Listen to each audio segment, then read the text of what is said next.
Check this out, son.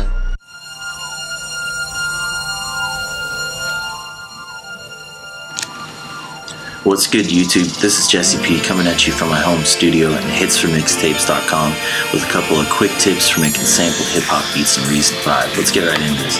Now, there's a lot of ways to sample in Reason and to load samples, especially now, the newest being the Kong Drum Designer.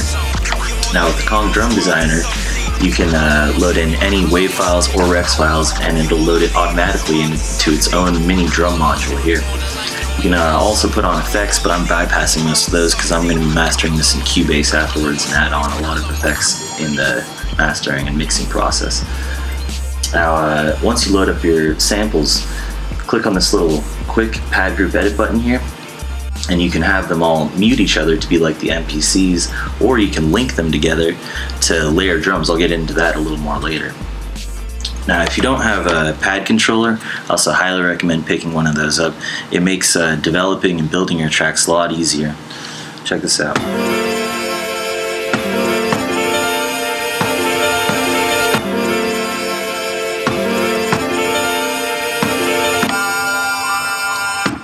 Pretty cool, huh? Now this last one, this little guy here, simple effect. When you load samples in to the Kong in the NN Nano, there's a reverse button here. So whatever WAV file you load in, you can experiment with on your track and get some really unique sounds in just 2 seconds. Really a simple little tip for you. And next you're going to want to layer on some drums. Used to do that in the re-drum, but obviously now the Kong Drum Designer is the preferred choice. I loaded mine up with samples I got from Basement Beats Kit. You can get that from basementbeats.com. Everything's tuned amazingly. It makes all my tracks sound perfect. Let me make sure this is locked in here. Yep.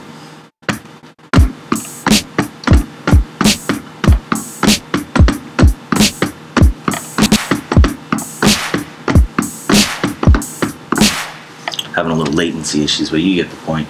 Now, you notice the snares both lighting up at the same time. That's because, like I said, in the pad groups, you can link them. So I have these two linked together. And that's a good way to layer on, especially if you don't have quite the punch or something is missing from your kick or snare sound. Try layering them on, and it's really simple to do now in the Kong. Next, the bass, I'm not going to get too much into. I just loaded up a subtractor with the bass patch, just simple S waveform types. Moving on from that, now a lot of people think that hip-hop and East Coast means it's got to be broken down, simplistic, just sample drums and perhaps a bass line. But it's 2012, fam, so we're going to update our track a little bit. I put in a couple of synths. Let me show you before I get into this.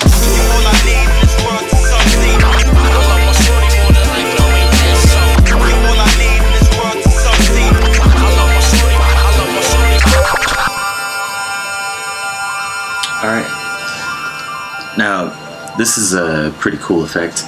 Create whatever synth type you like. I'm not going to get too much into it once again because experimentation is the key to making your track yours.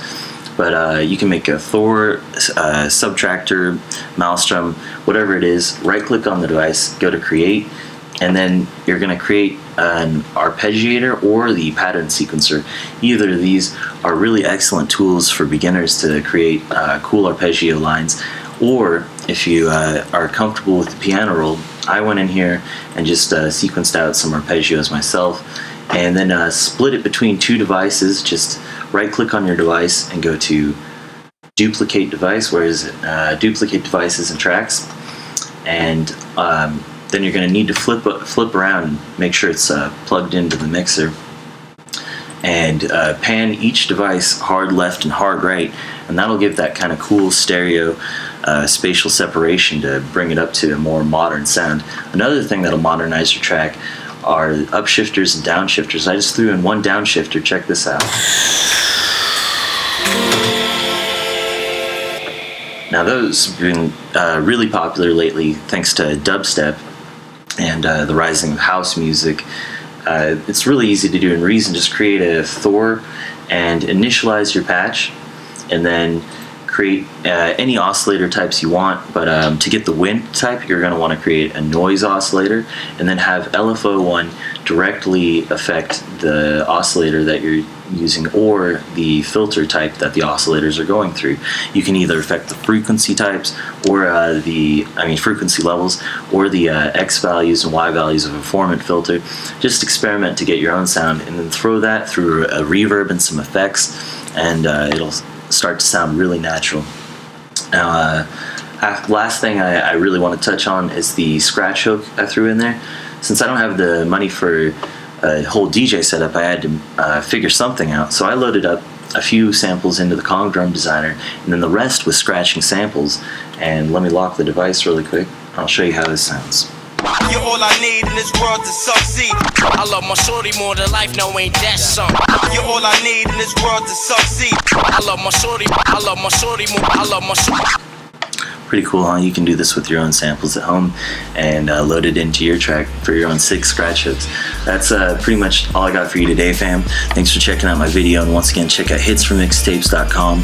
You can get this beat for $11, all my other beats for $11, or contact me through the mailing list about exclusives. Shoutouts to Rock Battle Fam, Siege the Beat Bully, Starfire Productions, Quaid, of course Mike Kingsey, Mixscape, and Basement. Once again, check out their website, basementbeats.com, for that drum pack. And shout outs to all Kinetic Alliance and Dice Suzuki, been producing with you since high school. And keep your eyes out for my next tutorial. Peace.